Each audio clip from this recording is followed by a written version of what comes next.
This is a test periscope, and I am Eric Rangel. I'm going to show you my exhibit for VCF East. Okay, and here it is. It's called Learn to Program an Apple I. So this box is what the people had to do. They had to build a case for their Apple I computer, and this is the famous picture. I don't know the details about it, but somebody built a nice wooden case. And notice the P's. They had to, you can't get something hanging in the middle with a P, maybe with a little string or wire or thread. But people had to hook up their own power supply, their own keyboard, and a TV. And when you got the Apple I, you got this operations manual. And it's just a small manual, but Steve Wozniak's instructions, and actually, it's interesting, you could hook it up to a 6800 chip if you follow these instructions, but I don't think anybody did all that. And you had basics on using the system monitor, so you would follow these instructions to learn how to use it.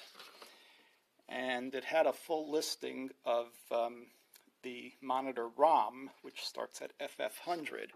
And on this panel, I show the Woz monitor, 256 bytes of it.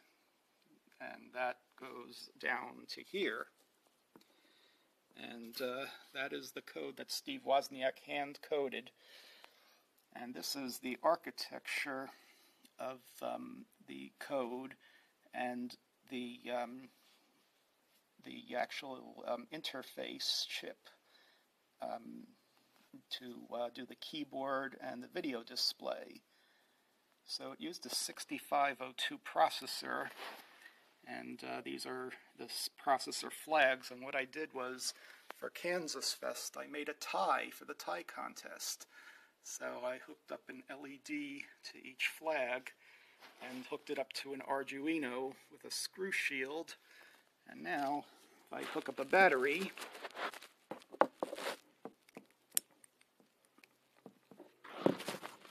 okay, so the program on the Arduino is counting in binary. So you could see this light blinking on and off, 0 and 1, and this is the 2's place. So it's 0, 1, 2, 3, 4, 5, 6, 7. And it goes up the tie. So this 1s, 2s, 4s, 8s, 16, 32, 64s, so it could count to 127.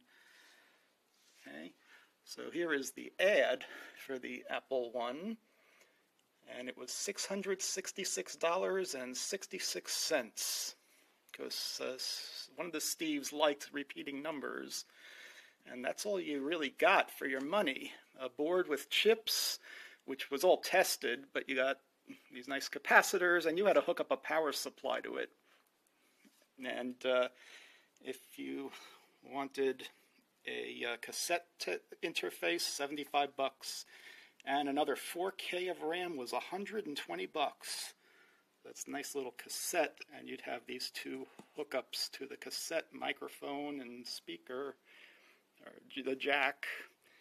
That's the original Apple logo. And that's the motherboard that you got. And this is a recent article in Juice.gs written by Vince Brielle, who created the Apple I replica. And you could see that he's comparing the Apple I and the Apple II, showing how there were similarities when the II was created that came from the Apple I. What's interesting about the Apple I was that it was only it used a shift register. This chip, it's like a VIA. It's a 6820. I have to learn more, really get these facts straight before my presentation. So it's an exhibit, not a presentation.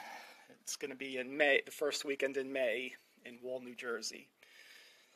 So it's really shifting characters out to the TV. So you have no control over precise positioning of the characters or the dot graphics, which apparently there were graphics routines for low res built in that never ran. That'll be interesting to look at. So this is juiced.gs, the current issue for March. You could just go to juiced.gs. Okay, so I'll broadcast later when I show you the actual Replica 1 that I have. It's a Replica 1 Plus, and then I'll hook it up and show you the exhibit's called Learn to Program. So I created a worksheet for people to try to type in some hex numbers into the Apple I and run it as a program. And it's basically the same ASCII display program. But then if people want to go further, there are more instructions of how to create an assembly language program that prints their name like 20 times. So they learn about the index registers and a few other things, and they look up opcodes, because that's what had to be done before you had a disassembler. And we'll look at that later. Thank you. How do I stop this? Swipe down.